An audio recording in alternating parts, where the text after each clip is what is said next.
नमस्कार दोस्तों, mains booster programme में आप सभी का स्वागत है। आप सभी के लिए हिस्ट्री के कुछ पर्सनालिटीज बेस्ड क्वेश्चन के लिए कुछ स्टैटिक चीजें मैं आपके सामने लेकर आया हूं और वो चीजें साथ के साथ आपके करंट अफेयर से भी रिलेटेड है। आज मैं जिस मुद्दे पर आपसे बात करने जा रहा हूं वो शेरे पंजाब का मुद्दा है, मींस जिनको हम लाला लाजपत राय के नाम से भी जानते हैं। हम आज की वीडियो में ये देखेंगे कि लाला लाजपत राय ने किन किन जगहों पर कैसे कैसे अपना कंट्रीब्यूशन दिया है इंडिया के नेशनल फ्रीडम स्ट्रगल में। आज आइए देखते हैं किन किन चीजों को हम यहां पर सीखेंगे। सबसे पहले अगर लाला लाजपत राय के बारे में करंट अफेयर्स की ही बात की जाए तो हमने 28 जनवरी को 160th उनकी बर्थ एनिवर्सरी सेलिब्रेट किया है और उनके फ्रीडम स्ट्रगल में उनके कंट्रीब्यूशन को कभी भूला नहीं जा सकता है। आप सभी इनको जानते हैं। आइए देखते हैं लाला लाजपत राय के बेसिक इंफॉर्मेशन क्या क्या चीजें हैं। अगर हम बेसिक इंफॉर्मेशन के बारे में बात करते हैं तो इनका जन्म, इनका बर्थ दुधिके विलेज जो कि इस समय फिरोजपुर में है, पंजाब में इनका जन्म हुआ था। और इनके पिता जिनका नाम मुंशी राधाकृष्णा था वो एक टीचर थे और इनकी मां जो गुलाबी देवी थी वो full of the moral values से भरी हुई थी, जिसको हम लोग लाला लाजपत राय की पर्सनैलिटी में भी केयरफुली देख सकते हैं। इनके एजुकेशन एंड प्रोफेशन की अगर हम बात करते हैं, इन्होंने लॉ में एजुकेशन किया हुआ था और गवर्नमेंट कॉलेज लाहौर से। साथ ही साथ इन्होंने हिसार में अपनी पॉलिटिकल एंड सोशल कॉजेस की भी देखा। अब मुद्दा आता है, कई बार मेंस एग्जाम में पर्सनालिटी बेस्ड क्वेश्चन, चाहे वो गांधी जी का हो, चाहे वो अंबेडकर साहब का हो, चाहे तिलक जी का हो या फिर लाला लाजपत राय का, तो इनके कंट्रीब्यूशन को हम लोगों को अपने फ्रीडम स्ट्रगल में देखना पड़ेगा। आइए देखते हैं किन किन पॉइंट्स पर हम इनको जान सकते हैं। A prominent member of Indian National Congress, Lala Lajpat Rai को हम कांग्रेस में जिस पे अभी बात की जाए तो लाल बाल पाल जो एक्सट्रीमिस्ट लीडर के फॉर्म में जाने जाते हैं, उनमें से एकमात्र ऐसे लीडर थे जिन्होंने कांग्रेस को टाइमली प्रेसाइडेड भी किया था और साथ ही साथ इनके कंट्रीब्यूशन को कांग्रेस में भूला नहीं जा सकता। कांग्रेस के फॉर्मेशन से रिलेटेड इन्होंने एक थ्योरी भी प्रोपेगेट की थी जिसका नाम था सेफ्टी वॉल थ्योरी, जिसको आप लोगों ने क्लास में पढ़ा ही होगा। आइए देखते हैं, इन्होंने पार्टीशन ऑफ बंगाल जिसको 1905 में अपना पार्टीशन ऑफ बंगाल 1905 पे अपने कंट्रीब्यूशन को दिया और उस स्वदेशी मूवमेंट को बंगाल के बाहर पंजाब रीजन तक ले जाने में अपनी महत्वपूर्ण भूमिका निभाई थी। साथ ही साथ non cooperation movement that started by Mahatma Gandhi in 1920 he also played a pivotal role in this movement.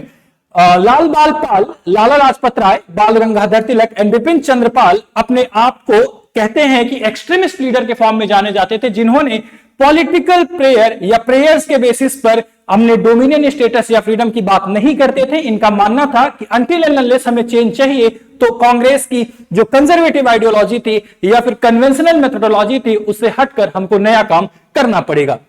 Rowlatt act के अगेंस्ट में इन्होंने, जो कि 1919 में, और जलियांवाला बाग मैसेकर जो कि 13 अप्रैल 1919 में हुआ, इनका कंट्रीब्यूशन देखा जा सकता है। इन्होंने इस कांड के बाद या जलियांवाला बाग मैसेकर के बाद अपनी महत्वपूर्ण भूमिका, इनकी इंपॉर्टेंस को हम पंजाब रीजन में एनालाइज कर सकते हैं। साथ ही साथ 1928 में जब साइमन कमीशन इंडिया आया, उसमें किसी भी इंडियंस का अपीयरेंस न होने की वजह से साइमन गो बैक का स्लोगन कॉइन किया गया, जिसमें लाला लाजपत राय के ऊपर लाठियां बरसाई गई और लाला लाजपत राय की डेथ हो जाती है। लाला लाजपत राय ने अपनी डेथ से पहले एक पॉइंट कहा था, वो ये था कि हम बात करें अगर लाला लाजपत राय की डेथ के पहले, इन्होंने कहा था कि जितनी भी लाठियां मेरे ऊपर गिराई जा रही हैं, बरसाई जा रही हैं, उसका एक एक लाठी ब्रिटिश गवर्नमेंट के जो कॉफिन है उसमें एक कील की तरीके से काम करेगा। आइए देखते हैं कि लाला लाजपत राय किस किस ऑर्गेनाइजेशन से अपने आप को एसोसिएट करते हैं। ये ऑर्गेनाइजेशन रिलेटेड क्वेश्चन आपके प्रीलिम्स एग्जाम में पूछे जाते हैं,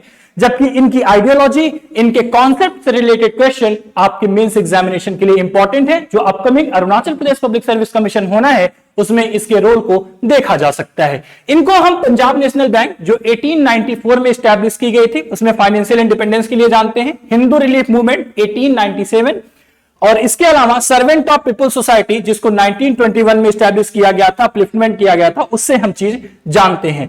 actively involve with the Arya Samaj, contributing to its educational and social initiative में भी इनका हम मामला देख सकते हैं। ऐसे में आर्य समाज की यदि हम बात करें तो आपको यह ध्यान रखना होगा, आर्य समाज को 1875 में दयानंद सरस्वती के द्वारा स्टैब्लिश किया गया था और इन्होंने एक स्लोगन कॉइन किया था, बैक टू द वेदास, या हिंदी में जिसे कहते हैं वेदों की ओर लौटो। लाला लाजपत राय को विदाउट लिटरेचर हम जान ही नहीं सकते। इन्होंने अपना एक इंपॉर्टेंट रोल प्ले किया इंडिया में लिटरेचर और न्यूज़पेपर के डेवलपमेंट में। आइए जरा देखते हैं यहां पे क्या क्या चीजें हैं। इन्होंने अच्छा काम किया था यंग इंडिया के लिए, और यही यंग इंडिया थी जिसमें इन्होंने सेफ्टी वॉल्व थ्योरी को प्रोपेगेट किया। इसके अलावा आर्या गजेट जैसी चीजों को इन्होंने नेशनलिस्ट आइडिया को स्प्रेड करने के लिए यूज किया, और इनको नेशनलिस्ट लीडर में टॉप पर भी हम रखना पसंद करते हैं। इसके अलावा इनकी अगर हम डेथ की बात करें, जैसा कि मैंने आपसे पहले भी बताया, पीसफुल प्रोटेस्ट कर रहे थे साइमन कमीशन के अगेंस्ट में 1928, और उस समय इनके ऊपर